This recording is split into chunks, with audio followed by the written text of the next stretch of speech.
Shravan education society फलटणचे Mahatma Phule high school व junior college Saswad या प्रशालेमध्ये सरशालेय उपक्रमांतर्गत शालेय प्रतिनिधी निवडणूक 2026-27 या ठिकाणी आपण दिनांक 1/8/2026 रोजी आपल्या प्रशालेमध्ये मतदान घेतलेलं होतं आणि या मतदानामध्ये एकूण 236 विद्यार्थ्यांनी आपलं मतदान दिलेलं होतं आणि या मतदानामध्ये एकूण 10 उमेदवार होते।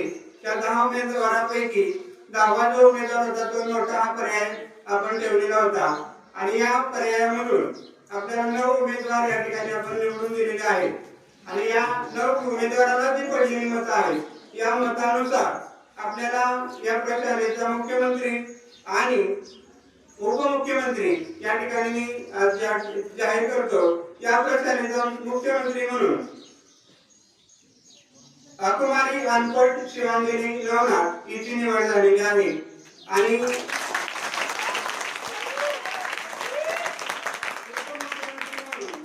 भुजबळ ओंकार अजित याची उपमुख्यमंत्री म्हणून निवड झाली आहे। त्याचबरोबर या ठिकाणी प्रशालेचे मंत्रिमंडळ स्थापन करण्यात आलेलं आहे। याच्यामध्ये जाधव केती विकास तिला शिक्षण मंत्री हे पद देण्यात आलेलं आहे।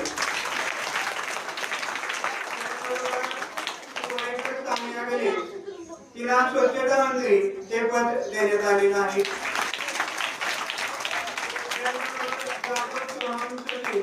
त्याला आरोग्य मंत्री हे पद देण्यात आलेलं आहे।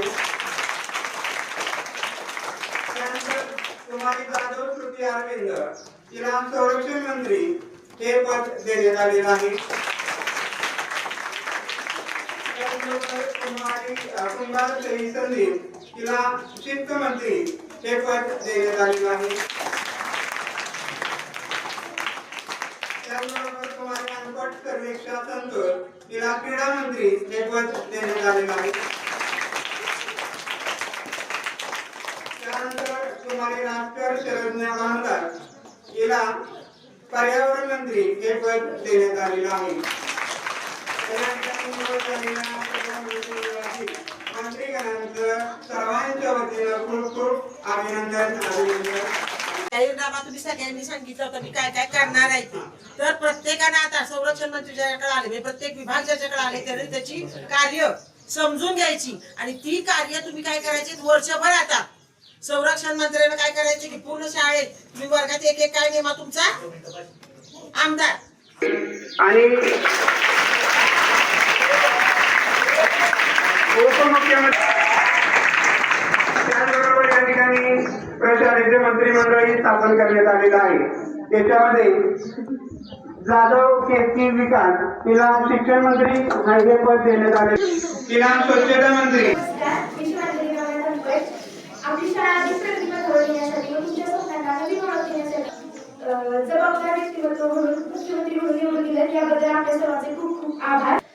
पुस्तक म्हणजे जेव्हा कागदाचा शाईचा गठ्ठा असतो तो आपल्या स्वप्नांना पंख देणारी सर्वात मोठी ताकद असते आणि जेव्हा एका मुलीच्या किंवा मुलाच्या हातात पुस्तक येते तेव्हा केवळ एक विद्यार्थी शिकत नाही तर अखंड भविष्याची एक नवी दिशा तयार होत असते। इथं मला सांगावंच वाटतं की शांत समुद्रात नौका चालवणं सोपं असतं, शांत समुद्रात नौका चालवणं सोपं असतं पण खरी ताकद तीच जी वादळातही धैर्याने मार्गी काढते। आपली शाळा ही पहिल्यापासून सुंदर आहे, इथली शिस्तही उत्तमच आहे आणि आपलं राखही तितकंच घट्ट आहे। आपल्या शाळेला प्रगतीपथावर नेण्यासाठी यशस्वी आणि शिखरावर नेण्यासाठी तुम्ही मला तुमचे मुख्यमंत्री म्हणून निवडून दिलं याबद्दल मी पुढील 5 गोष्टींवर प्रामुख्याने भर देईन।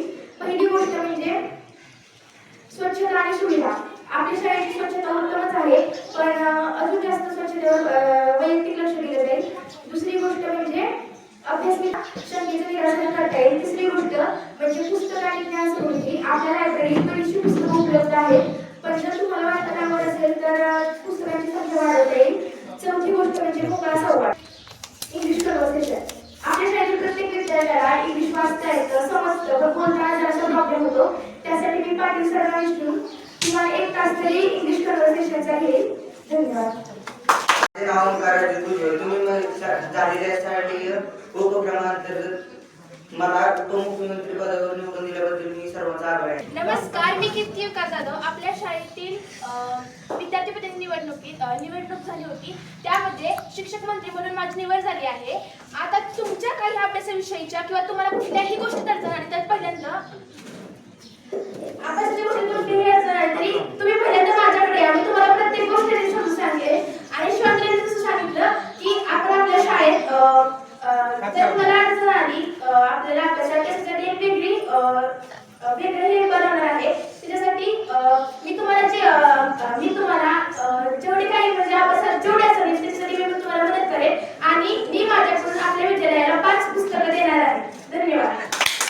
आपल्या शाळेत झालेल्या मला तुम्ही शिस्तमध्ये घेऊन घेतलं त्याबद्दल सगळ्यांचे नमस्कार. माझे नाव पूजा जाधव.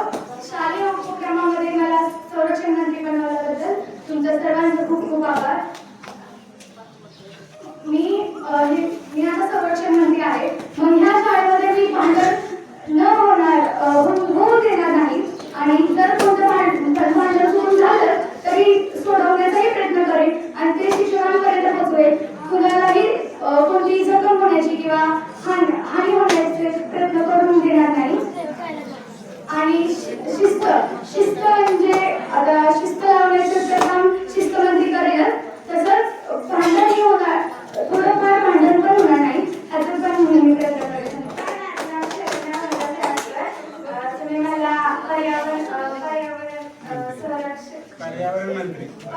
मंत्री बनवल्याबद्दल सर्वांना माझा आभार आहे. आणि आपल्या शाळेतील झाडांची काळजी घेण्याची पूर्णपणे मी जबाबदारी घेईन. शाळेत कचरा होणार नाही याची जबाबदारी माझी आणि मी माझा बेस्ट देण्याचा प्रयत्न करेन. धन्यवाद. मला आरोग्यमंत्री निवडून गेल्याबद्दल आपली भारतीय लोकशाही ही जगातील सर्वात मोठी लोकशाही आहे. आणि या लोकशाहीनुसार कायद्यानुसार आपल्याला माहिती आहे की वय वर्ष 18 झाल्यानंतर आपल्याला मतदानाचा अधिकार प्राप्त होतो. परंतु त्याच्या आपल्या भविष्यामध्ये येणाऱ्या ज्या काय चालू आहेत, चांगले असतील किंवा वाईट गोष्टी असतील, तर याच्यापासून आपल्याला स्वतःचं संरक्षण करता आलं पाहिजे, आपल्या गावाचं संरक्षण करता आलं पाहिजे. आणि यासाठी ही लोकशाहीची जी मतदान प्रक्रिया आहे तर ही अत्यंत उत्स्फूर्तपणे प्रशालेचे प्राचार्य श्री पाटील निगार सर यांच्या मार्गदर्शनाखाली सर्व शिक्षकांनी त्याचं उत्तम असं नियोजन केलं. आणि त्याच्यामध्ये ज्या पद्धतीने प्रत्यक्षात मतदान कार्य चालतं त्या पद्धतीनं मतदान अधिकारी 1, 2, 3 त्याचबरोबर केंद्राध्यक्ष या सर्व जबाबदाऱ्या सर्व विद्यार्थ्यांनी पार पाडल्या. त्याचबरोबर की त्यांच्या प्रतिनिधी म्हणून सुद्धा प्रत्यक्षात जशी मतमोजणी होती त्या पद्धतीनं हे सर्व विद्यार्थी त्याच्यामध्ये त्यांचा सहभाग झाले. आणि त्यांनी आपल्या आयुष्यातील भविष्यामध्ये आपल्याला जी एक संधी मिळाली आहे मतदानाची आणि जागृत लोकशाहीचा पायी होण्याची, तर ही एक चांगला अनुभव यावर्षी आपण आपल्या श्रीराम एज्युकेशन सोसायटीच्या महात्मा फुले हायस्कूल आणि कनिष्ठ महाविद्यालयामध्ये सर्व विद्यार्थी त्यांच्या सर्व पालकांनी आणि शिक्षक विद्यार्थ्यांनी याच्यामध्ये यशस्वीपणे सहभाग घेतलेला आहे. आणि खऱ्या अर्थाने लोकशाहीचं पहिलं पाऊल तुमच्या आयुष्यामध्ये कशा पद्धतीने याच्यामध्ये पोलीस अधिकारी म्हणून सुद्धा विद्यार्थ्यांनी सहभाग घेतला होता. त्याचबरोबर शिपाई पदाचा यांनी सुद्धा याच्यामध्ये सहभाग घेतलेला होता. अत्यंत चांगली शिस्त आणि वेळेमध्ये कोणताही अनुचित प्रकार न होता या सर्व विद्यार्थ्यांनी यशस्वीपणे त्याच्यामध्ये सहभाग घेतलेला आहे. त्याबद्दल आपण आपल्या विद्यालयाच्या वतीनं तर या सर्वांचं पूर्णश एकदा आपण टाळ्या वाजवून अभिनंदन करतो.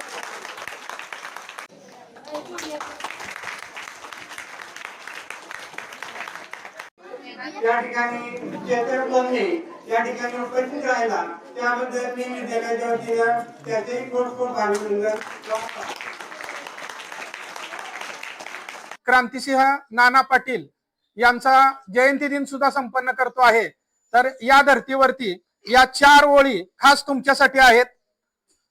तर बघा त्यांनी काय लिहिलेले आपल्या पत्रामध्ये, फसवून मिळालेल्या यशापेक्षा सरळ आलेला अपशब्द किंवा अपयश सोयीस्कर आहे.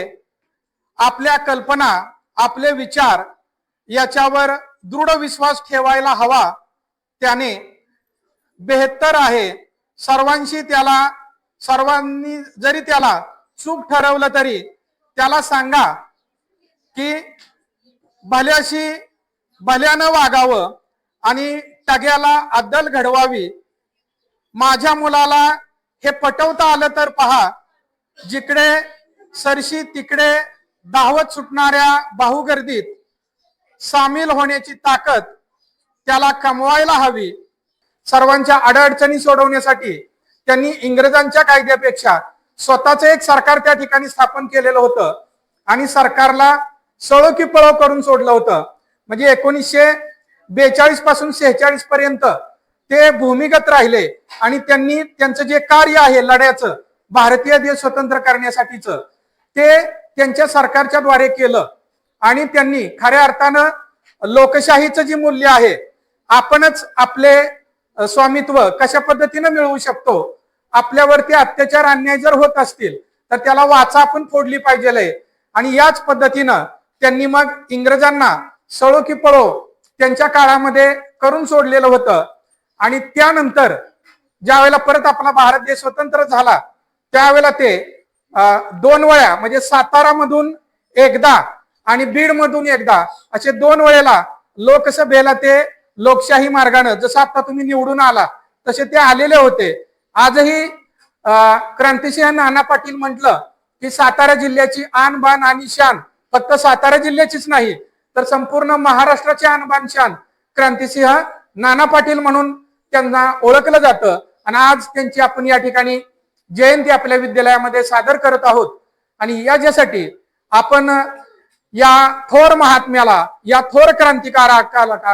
थोर क्रांतिकारकाला मी मनापासून अभिवादन करतो आणि माझे 2 शब्द या ठिकाणी पूर्ण करतो. धन्यवाद. महात्मा फुले हायस्कूल व ज्युनियर कॉलेज तासोड या ठिकाणी 1 तारखेला आपण 1 ऑगस्टला मतदान प्रक्रिया घेतलेली होती. म्हणजे सरशालेय उपक्रमाअंतर्गत आपल्या प्रशालेमध्ये मतदानाची प्रक्रिया तयार केलेली होती. आणि या प्रक्रियेमध्ये विद्यार्थ्यांना वय वर्ष 18 झाल्यानंतर मतदानाचा अधिकार मिळतो. परंतु या उपक्रमाच्या माध्यमातून विद्यार्थ्यांना लोकशाहीच्या माध्यमातून निवडणूक ही काय आहे तर लोकशाहीचा पाया आहे. आणि या लोकशाहीचा पाया भक्कम होण्यासाठी विद्यार्थ्यांच्या मनामध्ये निवडणुकीबद्दल एक जागृती निर्माण व्हावी किंवा भविष्यामध्ये कशा पद्धतीने मतदान प्रक्रिया राबवली जाते याची आता तुम्हाला जाणीव व्हावी या हेतूनं या प्रशालेमध्ये शालेय निवडणूक या ठिकाणी घेण्यात आली. आणि या निवडणुकीतून एकच मेसेज तुम्हाला दिलेला आहे की लोकशाहीमध्ये निवडणूक ही एक आहे तर लोकशाहीचा पाया आहे. आणि लोकशाहीमध्ये मतदानाला एक अनन्यसाधारण महत्त्व आहे. आणि याचं महत्त्व या उपक्रमाच्या माध्यमातून तुम्हाला पटवून देण्यात आलेलं आहे. धन्यवाद. ते झालेल्या मतदान प्रक्रियेत मला क्रीडा मंत्री केल्यास धन्यवाद. पहिली गोष्ट म्हणजे पुस्तक आणि ज्ञान समृद्धी. आपल्या ग्रंथालयात बरीचशी पुस्तकं उपलब्ध आहेत. त्या जर तुम्हाला पुस्तक वाचण्यात आवड असेल तर पुस्तकांची संख्या वाढवता येईल. दुसरी गोष्ट म्हणजे अभ्यास मित्र गट. प्रत्येक विद्यार्थ्याला अभ्यासात काही ना काहीतरी प्रॉब्लेम असतो, तो सॉल्व्ह करण्यासाठी मुलांचा व मुलींचा संयुक्त असा अभ्यास मित्र गट तयार करण्यात येईल. तिसरी गोष्ट म्हणजे मोकळा संवाद. आपल्या अडचणी आपण डिरेक्टली शिक्षकांना जाऊन सांगू शकत नाही, त्यासाठी त्या तुम्ही एका कागदावर लिहून तुमचं नाव वगैरे लिहून त्या तुमच्या अडचणी किंवा भविष्याच्या कल्पना लिहून त्या माझ्यापर्यंत पोहोचवा. त्याच्यावर विचार करून शिक्षकांना सांगून त्याच्यावर योग्य मार्ग काढण्यात येईल. चौथी गोष्ट म्हणजे स्वच्छता आणि सुविधा. आपल्या शाळेत भरपूरशा सुविधा उपलब्ध आहेत, स्वच्छता ही उत्तमच आहे, पण त्या स्वच्छतेत अधिक भर घातली जाईल. पाचवी गोष्ट म्हणजे इंग्लिश कन्व्हर्सेशन. आपल्या शाळेत प्रत्येक विद्यार्थ्याचा काही ना काहीतरी इंग्लिशच्या बाबतीत प्रॉब्लेम असतो, म्हणजे वाचता येतं, समजतं, पण इंग्लिश बोलता येत नाही. त्यासाठी मी माननीय मुख्याध्यापक सरांना अर्ज करून किमान 1 तास तरी इंग्लिश कन्व्हर्सेशनचा होईल अशी तुम्हाला सर्वांना शब्द देते. धन्यवाद.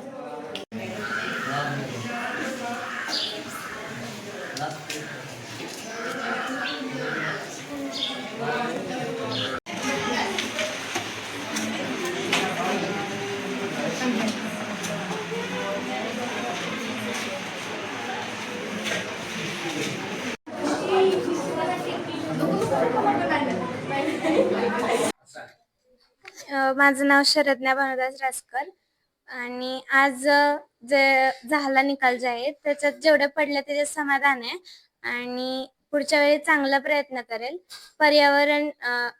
पर्यावरणाची सगळी काळजी आता घ्यायची जबाबदारी माझी आहे. त्याच्यामुळं वर्ग स्वच्छ राहील आणि ग्राउंड वगैरे सगळं बघण्याची मी पूर्णपणे माझ्याच्याने जेवढं होईल तेवढं मी प्रयत्न करेल.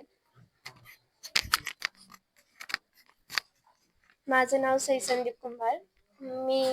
मला शिस्तमंत्री हे पद मिळालंय. हे पद खूपच चांगलं आहे आणि आतापासून शाळेची शिस्त सगळं माझ्याकडे जबाबदारी. कुठेही बेशिस्त दिसणार नाही वर्तन असं ह्याची मी काळजी घेईन.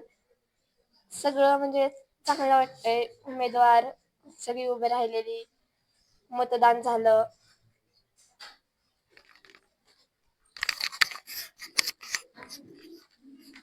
नमस्कार, माझे नाव श्रुती अरविंद जाधव, इयत्ता 8वी. शालेय विद्यार्थी मतदान शालेय उपक्रम होता.